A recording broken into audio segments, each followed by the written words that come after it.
የመጀመሪያ ዓመት የኮሌጅ ተማሪ ያለው ሁላችንንም ለማስፈራራት የሚሞክር አንድ ፕሮፌሰር ነበር። በህይወት ዘመን ያግኝቼ የማላውቀውን ዝቅተኛ የሚባለውን ውጤት የሰጠኝ እሱ ነበር። በዛው በተመሳሳይ ዓመት ግን ሌላ አንድ ፕሮፌሰር ነበረኝ። የአስትሮኖሚ አስተማሪያችን ነው። ጆርጅ ዲሚትሮቭ ይባላል። እያንዳንዱ ተማሪዎች ውስጥ ጥሩና መልካም ነገራቸውን እየፈለገ የሚያገኝ አንድ አስተማሪ ነው። በሁላችንም ውስጥ ያንን ነገር ያገኛል። አስትሮኖሚ ማለት የስነ ከዋክብት ጥናት ወይንም ከዓለም ውጭ ያሉትን ነገሮች የምናጠናበት ክፍለ ጊዜ ነው። ታዲያ አሁንም በእርጅና እድሜ ሰማይ ስመለከት የምሽት ኮከቦቹን ሳይ ያንን ልዩ ሰው ሁሌም ቢሆን አስታውሰዋለሁ። እቺ የምንኖርባት ዓለም ባዶ በሆነው ስፔስ ውስጥ ልክ እንደ ተንጠለጠለች በጣም የምታምር ትልቅ የምትባል ጌጥ ነች። ሁላችንም የዚህች ትልቅ የምትባል ጌጥ አካል ነን። ፋሴት ብዬ ብገልጸው ደስ ይለኛል። የዛ ጌጥ ገጽታ ነን። አንዳችን ከሌላችን ያለን ልዩነት እንዲሁ ስትመለከቱት ልዩነት ቢመስልም ግን እይታችሁን ራቅ እያረጋችሁ ብትመጡ ማለትም ለምሳሌ ከጨረቃዋ ላይ ሆናችሁ ወደ ታች የሰውን ልጅ ብትመለከቱ አሁንም ያጣላን ነገር እንዳለ የለም። የሚከፋፍለን ልዩ የሚያረገን ነገር እንዳለ የለም። በጣም ትናንሽ ናቸው። አንዳችን ከሌሎቻችን ጋር በጣም ጥብቅ በሚባል ትስስር ውስጥ ነው ያለነው። ሁላችንም አንድ ከመሆናችን የተነሳ የተለያየን እንደሆነን እንኳን ማስመሰል አንችልም። በጣም የምወደውና ሁሌም ቢሆን ማስታውሰው አንድ ታሪክ አለኝ። ሲያትል ስፔሻል ኦሎምፒክስ ላይ የተፈጠረ ነው ከጥቂት ዓመታቶች በፊት። ስፔሻል ኦሎምፒክስ ማለት በአይምሮም ወይንም በአካልም የተጎዱ ሰዎች የሚወዳደሩበት ስፖርት ማለት ነው። እዛ ላይም የ100 ሜትር ሩጫ አንዱ አካል ነው። 9 ተወዳዳሪዎች ተሰልፈዋል። ሁሉም ወይ በአይምሮ ወይንም ደግሞ በአካል የተጎዱ ናቸው። የሽጉጡን ድምጽ ሲሰሙ ለመሮጥ የተዘጋጁ ናቸው። ታዲያ ሽጉጡም ተተኮሰ። 9ኙም ለማሸነፍ ብለው ሩጫቸውን ጀመሩ። አንደኛው ግን ተደናቅፎ ወደቀ። ጉልበቱንም ተጎድቷል። እዛው በወደቀበት ማልቀስ ጀመረ። ሌሎቹ 8 የሚወዳደሩት ሰዎች ልክ ይሄ 9ኛው ተኝቶ እያለቀሰ እንደሆነ ሲሰሙ ቀጥ ብለው ቆሙና ወደሱ ተመለሱ። አንድም ሰው ሩጫዬን ላሸንፍ ብሎ የቀጠለ የለም። ሁሉም ሰው ተመልሶ ያንን የሚያለቅሰውን ጓደኛውን ሊረዳ ነው። አንዷ ዳውን ሲንድሮም ያለባት ሴት ልጅ ነች። ወደ ታች ጎንበስ ብላ ከሳመችው በኋላ ይሄ የተሻለ እንዲሰማህ ያረጋሃል አለችው። ወድቆ ሲያለቅስ የነበረውንም አነሱት። ሁሉም እጅ በእጅ ተያይዘው እየሮጡ መወዳደርና ማሸነፍ የነበረባቸውን ሩጫ ቀስ ብለው እየተራመዱ ሁሉም በእኩል ሰዓት ጨረሱ። ሩጫቸውም ከተጠናቀቀ በኋላ ስቴዲየም ውስጥ የነበሩ ሰዎች እንዳለ ከአሰልጣኝ እስከ ተመልካች ስቴዲየም ውስጥ ከሚሰሩ ሰራተኞች ጨምሮ ሁሉም ሰው ተነስቶ እያጨበጨበ እያፏጨ ለነዛ ሰዎች አመሰገነ። አሁን እነዛ ሰዎች አካል ጉዳተኛ ነው የሚባሉት፣ ዳውን ሲንድሮም አለባቸው፣ ከሌሎች ሰዎች የጎደለ ነገር አላቸው የሚባሉ ሰዎች ናቸው እንደዚህ አይነት ተግባር የሰሩት። በህይወት ሁላችንም ልናውቅና ልንረዳው የሚገባው ነገር ህይወታችን ለራሳችን ከምናሸንፈው ነገር በላይ ነች። ከራሳችንም አልፈን ለሰዎች መድረስ የሚገባን ህይወት ላይ ነን። በጣም ጠቃሚ የሚባለው ነገር ሌሎች ሰዎች እንዲያሸንፉ እጅ መሆን፣ እነሱን ማገዝ ነው። ይህንንም ለማድረግ የኛን መንገድ ትተን ወደ ኋላ ተመልሰን ቀዝቀዝ ብለን መንገዳችንን መቀየር ቢኖርብን ሰዎችን ለማገዝ ስንል ያንን ማድረግ አለብን። አኒሲየስ ማንሊየስ ሴቨሪነስ ቦቲየስ የተባለ ሰው ነበር። የሚገርም ስም ነው። ግሪክ ውስጥ ከነበሩ የሮም ፈላስፋዎች ውስጥ የመጨረሻው ነበረ። በሚድል ኤጆች ውስጥ ከነበሩ ስኮላስቲኮቹ ደግሞ የመጀመሪያው ይባል ነበር። ከዛሬ 1500 ዓመት በፊት ነበር። እንግዲህ አንዲት አረፍተ ነገር ጽፎ ነበር። ኦ ደስተኛ የሟች ዘር ሆይ ልባችሁን የሚመራው አጽናፈ ሰማያውን የሚመራው ይሁን ፍቅር ይላል። በአንድ ወቅት ከቼሊስቶች ጋር ቁጭ ብዬ አንድ ማስተር ክላስ እንደወስድ ተጋበዝኩ። ቼሊስት ማለት ቼሎ የተሰኘውን የሙዚቃ መሳሪያ የሚጫወቱ ሰዎች ናቸው። የኦርኬስትራው ስም ፒትስበርግ ዩት ሲምፎኒ ይባላል። ይህንንም የሚያስተምረን ዮዮማ የተሰኘ ማስተር ነው። ዓለም ላይ ካየኋቸው ጂኒየስ ብዬ ከመመዘግባቸው ሰዎች መካከል ዮዮ አንደኛው ነው። የሚሰራቸው ሙዚቃ የሚመጡት ከማንነት ውስጥ ካለ ጥልቅ የሚባል ቦታ ነው። በዛ የማስተር ክላስ ክፍለ ጊዜ ውስጥም እነዛን ታዳጊ የሚባሉ ቼሊስቶች ዮዮ ቁጭ ብሎ ማስተማር ጀመረ። ያስተማራቸው ግን ስለ ሙዚቃው ወይንም ደግሞ ስለ መሳሪያው ብቻ አልነበረም፣ ስለ ራሳቸውም ጨምሮ ነው። እነዛ ታዳጊ ቼሊስቶች ከዛ ክላስ በኋላ አግኝተው ሲነግሩኝ ለዘላለም የማረሳው ትምህርት ነው ይሉኛል። አንድ ታዳጊ ቼሊስት እዛው ነበርና በቼሎ የብራሃምስ ቼሎ ሶናታ ተጫውቶ ከጨረሰ በኋላ አስተማሪው ዮዮ ወደሱ ዞር ብሎ እንደዚህ ይለዋል፣ ማንም ሰው አንተ የተጫወትከውን ድምጽ ሊጫወት አይችልም አለው። ዮዮ ይህንን ያለው እንደ መልካም አስተያየት ነው። ያንን ያለው ለዛ ታዳጊ ቼሊስት ቢሆንም ግን ለሁሉም እዛ ክፍል ውስጥ ለነበሩ ሰዎችም ነበር። ማንም ሰው እናንተ የምታወጡትን ድምጽ ማውጣት አይችልም። ማንም ሰው በዛች ቅስፈት ውስጥ ያቺን ድምጽ የመጫወት ኃይል ወይንም ደግሞ ምርጫ ሊኖረው አይችልም። ከምንም ነገር በላይ ምን እንደሚገዛኝ ታውቃላችሁ? ምርጫ። ምክንያቱም እንዴት እንደሚመጡ ማወቅ እፈልጋለሁ። የምንመርጣቸው ነገሮች ምንድናቸው? የምንመርጣቸውንም ነገሮች እኛ እንደ ሰው ልጆች እንድንመርጥ የሚያደርጉን ነገሮች ምንድናቸው? አንዳንድ ምርጫዎችን ብቻ አይደለም ነው፣ በህይወት ዘመናችን የምናደርጋቸውን ምርጫዎች የሚመሩልን ምንድናቸው? ምን አይነት ምርጫዎችስ ናቸው እኛን ወደ ፈውስ የሚመሩን? ምን አይነት ምርጫዎች ናቸው እቺን ዓለም እንድናጠፋ ያስገድደን? ምን አይነት ምርጫዎችስ ናቸው የሰው ልጅ ራሱን እንዲያጠፋ የሚያደርጉት? በዚህ ድብልቅልቅ ባለበት ዓለም ውስጥ ምን አይነት ምርጫዎች ናቸው ጀግንነትን የሚያሳዩን? ብዙ ሰዎች ወደ እኔ መጥተው የሚሰጡኝን ነገሮች ቢሮዬ ውስጥ ሰቅላቸዋለሁ። ግድግዳዬ ላይ በግሪክ የተጻፉ ጽሑፎች አሉ፣ በሂብሪው የተጻፉ አሉ፣ በራሽን ቋንቋ የተጻፉ አሉ፣ በቻይኒዝ የተጻፉ አሉ። ከወንበሬ አጠገብ ግን በፈረንሳይኛ የተጻፈ አንድ ጽሑፍ አለ። ይህ ጽሑፍ ከሳንት-ኤግዙፐሪ ትንሽዬ ልዑል ነው። እንዲህ ይላል: l'essentiel est invisible pour les yeux። በእንግሊዘኛ ቋንቋ what is essential is invisible to the eye ማለት ነው። በጣም አስፈላጊ የሆነው ነገር በሰው ልጅ አይን አይታይም እንደማለት ነው። ሁሌም ቢሆን ይሄንን ጽሑፍ ከተመለከትኩ በኋላ በእኔነቴ ውስጥ ያለው አስፈላጊ ነገር ምንድነው ብዬ ጠይቃለሁ። እናንተንም የምጠይቃችሁ ተመሳሳይ ነገር ይሆናል። በእናንተ ውስጥ ያለው አስፈላጊ ወይንም essential የምትሉት ነገር ምንድነው? ጥያቄውን ከራሳችሁም በላይ አድርጋችሁ ጠይቁ።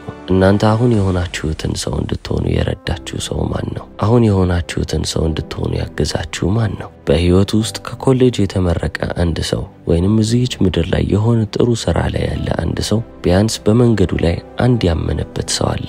አንድ እዚህ ቦታ እንዲደርስ የረዳው ሰው አለ።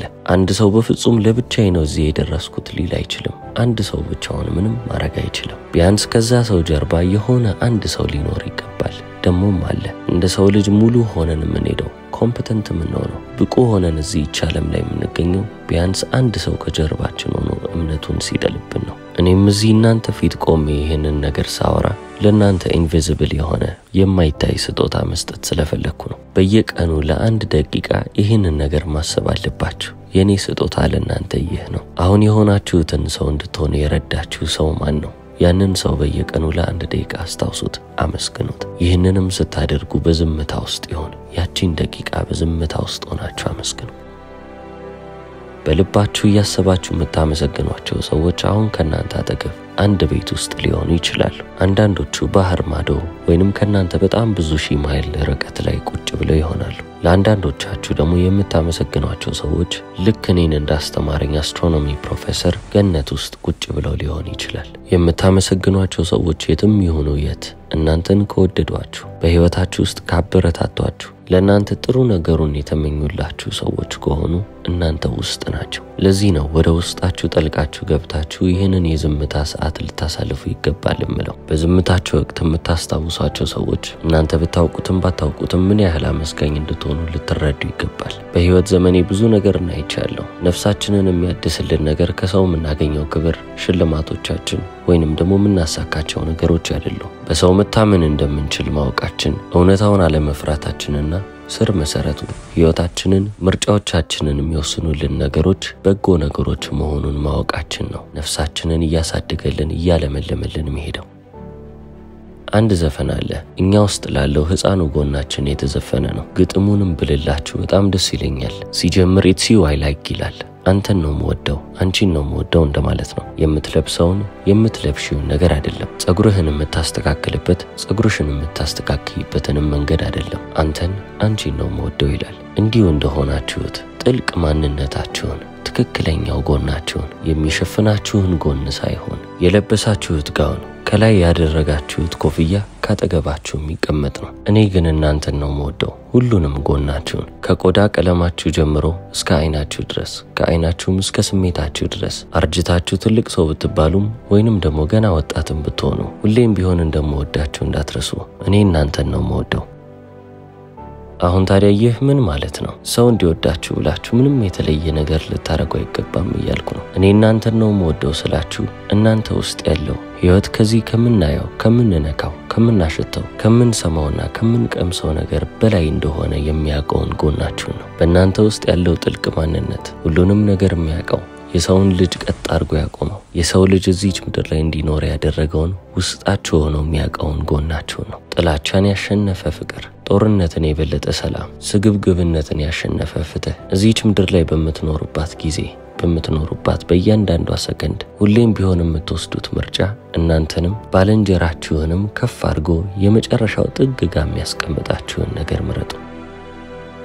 አስታውሳለሁ የሆነ ምሽት ፒያኖ ልጫወት ቁጭ አልኩና ምንም ሳላስብ ጣቶቼን ዝም ብዬ መወርወር ጀመርኩ። ጣቶቼ ፒያኖን ሲጫወቱ ይህንን ሙዚቃማ የሆነ ቦታ አውቀዋለሁ ማለት ጀመርኩ። የማውቀውን ሙዚቃ ነበር ለካ ስጫወት የነበርኩት። የዘፈኑ ርዕስ When You Wish Upon a Star ይሰኛል። ወደ ኮከቦቹ ቀና ብላችሁ ስትመኙ እንደማለት ነው። ዘፈኑ እንዲህ ይላል። ወደ ኮከቦቹ ቀና ብላችሁ ስትመኙ ማንም ሆኑ ማን ችግር የለውም። ልባችሁ የሚፈልገው ማንኛውም ነገር ወደ እናንተ ይመጣል። ልባችሁ ያለው ህልማችሁ ውስጥ ከሆነ የትኛውም አይነት ምኞት ኤክስትሪም አይሆንም፣ ከአቅም በላይ አይሆንም። ወደ ኮከቦቹ ቀና ብላችሁ ስትመኙ ህልማችሁ እንዳለ እውን ይሆናሉ ይላል። ለመጀመሪያ ጊዜ ያንን ሙዚቃ ሳዳምጠው አስታውሳለሁ። ፒኖኪዮ የተሰኘው ፊልም ላይ ነው የሰማሁት። በጣም የተደነቅኩበት ሐሳብ ነበር። ምንም ነገር ላይ ያፈጠጥኩ ብመኝ ያ ነገር ይሳካል። ሰማይ ሰማያዊንም እየተመኘው ብመኝ እንደዛው ነው። ብዙ ምኞቶች ስለነበሩኝ ለኔ በጣም ጥሩ የተባለ ዜና ነበር። ታዲያ ይህንን ፒያኖ እየተጫወትኩ በቀጠልኩ ቁጥር እስከ ዛሬ ድረስ ያሰብኳቸው ያለምኳቸው የተመኘኋቸውም ነገሮች እውን አለመሆናቸውንም አመሰገንኩ። ምክንያቱም አንዳንድ ህልሞቼ እንደተሳኩልኝ ሁሉ ያልተሳኩልኝም ህልሞች ያን ያህል አስፈላጊ ነበሩ። አሰብኩ፣ አሰላሰልኩ። ለምንድነው የኮንሰርት ፒያኒስት መሆን ያልቻልኩት አልኩ። ለምንድነው የጃፓኒዝ ቋንቋን ያልቻልኩት? ለምንድነው የኮሜርሻል ፓይለትም ሳልሆን የቀረሁት? ልጅ እያለሁ እነዚህ ሁሉ ነገሮች የኔ ህልም ነበሩ። አሁን ላይ ቴሌቪዥን ላይ ከመታየት ይልቅ ለነዛ ህልሞች በጣም ብዙ ጊዜ ወደ ሰማይ ያፈጠጥኩ ተመኝቻለሁ ማለት እችላለሁ። በምኞታችንና ምኞታችንን በመገንዘብ ውስጥ ያለው ልዩነት ምንድነው? ብዙ ነገር ሊኖር ይችላል። ከነዛ መካከል አንደኛው ምኞታችንን ከተስፋዎቻችን ጋር የመቀላቀልና ተስፋዎቻችንን ከአክቲቭ ስትራይቪንጋችን እለት ተለት ከምናደርገው ጥረታችን ጋር የማገናኘት ጉዳይ ነው። ምኞቶችና ህልሞች እንዲሳኩ ምናልባትም ወራቶች ከዛም በላይ ደግሞ አመታቶችን ሊፈጁ ይችላሉ። እነዛ ህልምና ፍላጎቶቻችን ግን የበለጠ የመሳካት እድላቸው የሚጨምረው ለነዛ ህልሞችና ምኞቶች የበለጠ እያሰብን እየተጨነቅን መጨነቅ ስላችሁ በኔጌቲቭ ወይ ሳይሆን የምናስበው ነገር ስለዛ ብቻ ሆኖ ያ ነገር እውን እንዲሆን ያቅማችንን ስንሞክር ነው። የተመረቃችሁ ሰዎች ከሆናችሁ ስራም ካላችሁ የሆነ ሰዓት ላይ የመመረቅ ፍላጎት ኖሯችኋል። አሁን ተመረቃችሁ ስራ ከያዛችሁ በኋላ ላልተመረቀ ሰው ምን እንደሚያስፈልግ ንገሩ ብትባሉ ምን እንደሚያስፈልግ መናገር ትችላላችሁ። ኮሌጅ ውስጥ ያለው አንድ ጓደኛ ነበረኝ። በጣም ታዋቂ የተባለ ሙዚቃ ደራሲ ነበር። ከልጅነቴ ጀምሮ ይሄንን ሰው ባገኘው እያልኩ መመኘው አይነት ሰው ነው። ታዲያ በህይወቴ ይሄንን ሰው አንዴ ብቻ አግኝቼ ሙዚቃዎቼን ብጫወትለት ምናልባት 5 ሙዚቃ ቢኖረኝ ነው ይዛኔ እነዛን 5ቱን ብጫወትለት ወዲያውኑ ወደ ፕሮዲዩሰሮች ይወስደኝና የዓለማችን ምርጥ አቀናባሪ ሆኜ ሰዎች እንዳለ የኔን ዘፈን ያውቃሉ ብዬ አስቤ ነበር። ሰውየውን ማገኘሁት ኒውዮርክ ሲቲ ድረስ ተጓዝኩ። ኮሌጄን አቁሜ ሙዚቀኛ ልሆን ነው እያልኩ እያሰብኩ ነው። ከሱ ጋር ተገናኘው። ከጻፍኳቸውና ከምጫወታቸው ሙዚቃዎች መካከል አንድ ሁለቱን ተጫወትኩለት፣ አዳምጠው፣ ቃሎቹንም በደንብ ለማለት ሞክሬያለሁ።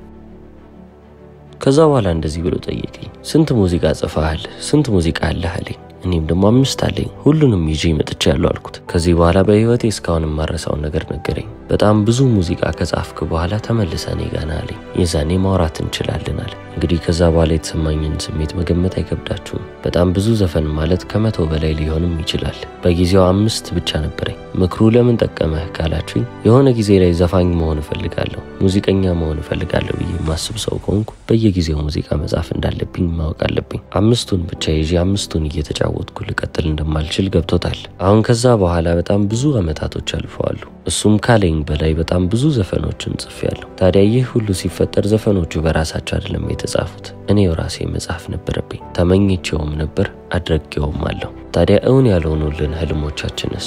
አንዷን አሁን አስታውሳለሁ። የሰርከስ አባል መሆን የምትፈልግ ሰው ነበረች። እናም የሆነ ጊዜ ላይ ከዚህ በኋላ መቼም ቢሆን የሰርከስ አባል ልሆን አልችልም አለች። እዚህ ድምዳሜ ላይ እንድትደርስ ያደረጋት ነገር ምንድነው? ከልጅነት ጀምሮ የምትፈልገው ነገር ነበር። ነገር ግን በህይወት ዘመኗ የወሰደቻቸው ምርጫዎች፣ የሄደችባቸው መንገዶችና ምንም አለመሞከሯ እዚህ ድምዳሜ ላይ እንድትደርስ አደረጋት። ይህንን ነገር ስትነግረኝ ታዲያ አዝና አይደለም፣ ነገር ግን ሰርፕራይዝ ሆናለች፣ ተገርማ ነው። ከዚህ በኋላ በፍጹም የሰርከስ አባል አልሆንም ያለችኝ። ከህፃንነታችን ጀምሮ አንድ ነገር ስንፈልግ እዛ ነገር ላይ ሙሉ ኤነርጂያችንን እናባክናለን። ዳዴ እያለ የሚሄድ ልጅ ለመራመድ ብቻ ነው የሚጥረው እንጂ ለማውራት አይሞክርም። አንዴ መራመድ ከጀመረ በኋላ ግን ሐሳቡን ሙሉ ለሙሉ ወደ ሌሎች ነገሮች ያደርጋል። ከነዛም መካከል አንዱ ማውራት ነው። ቀስ እያለ አፍ እየፈታ ይመጣል። ከዛም እንዲህ እያለ ነው ዴቨሎፕ እያደረግን የምንመጣው። ስለዚህ በህይወታችንም እኛ እንደ ሰው ልጆች ብዙ ምኞታችንን በቃ አልፈልግም እያለን እያለፍን እንመጣለን። ለምንፈልገው ነገር ግን ሙሉ ለሙሉ ትኩረታችንን መስጠት ይኖርብናል። ዳዴ እያለ እየተንፏቀቀ የሚሄደው ልጅ በነቃ ሰዓት የሚያደርገው ጥረት እንዳለ ለመራመድ እንደሆነ ሁሉ